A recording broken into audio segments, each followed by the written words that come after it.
Hello again, vinyl community. Mr. Rick here once again. I don't actually have any records to show you this time. What this is a video. Actually, it's a video for anybody who wants to use this information. But it's basically, I was watching one of the old Goats videos today, and he was talking about how he was afraid that the information that he was putting on the computer might be erased one day, and he was wondering how in the world he could record his record collection.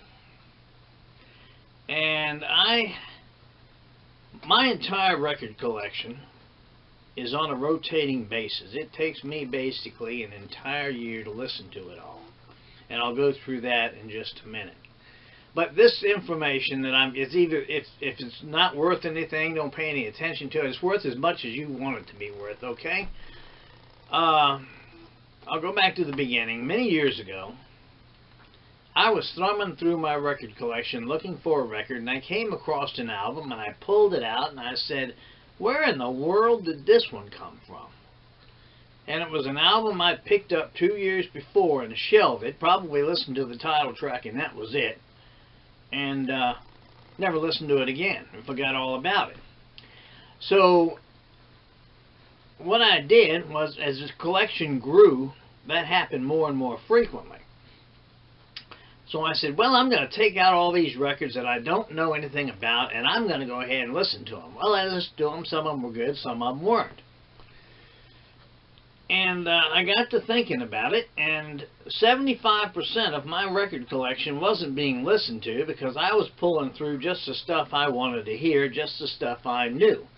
And a lot of the stuff that I was buying and shelving, I wasn't listening to, and I wondered how in the world can I get to the point where I just wanted to get to know all of it so that I can thin it out and see what I like and what I don't like. And this is the way I came up with it. I am old school, okay? If I have a thought or an idea, I don't put it on a computer or an electronic device. I still put it on pen and paper.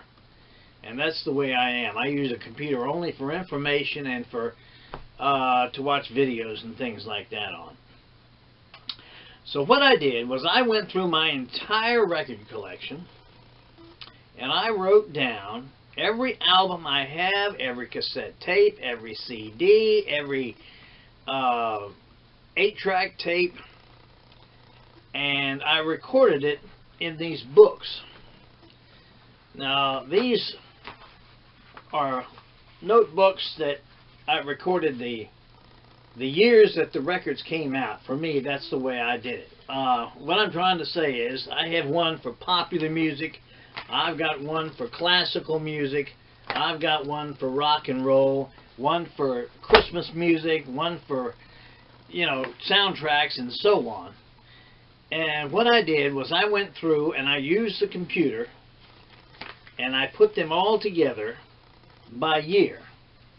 For example, here's the year 1981, and these are the records that I have, the country records that came out in 1981. They're all recorded, and the year 1983, for example. And the way that I do it,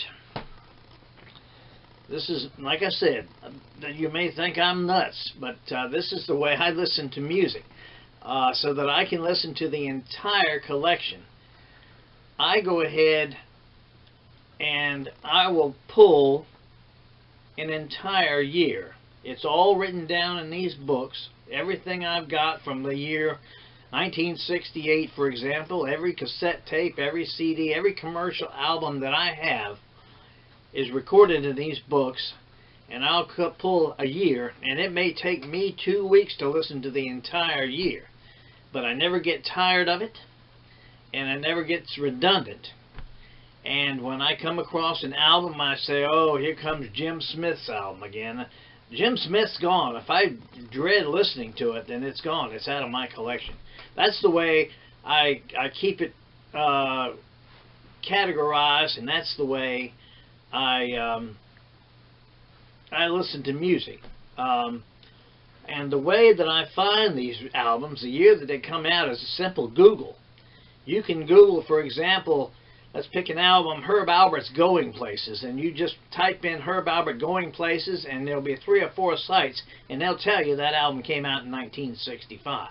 I have very few albums that I can't find the year that they came out with. Now that's the way I do things.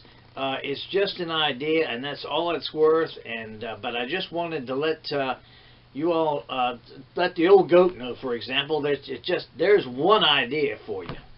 Okay, and that's all I've got. If you'll pan over to that pile of records over there in the corner, I have that is the year 1978, for example. I've gone through half of them, and that's the other half. For the records that came out in 1978. That's just an idea. Okay, so that's all there is to it. Okay, and this is Mr. Rick saying, if the good Lord's willing and the creeks don't rise, we'll see you all before long.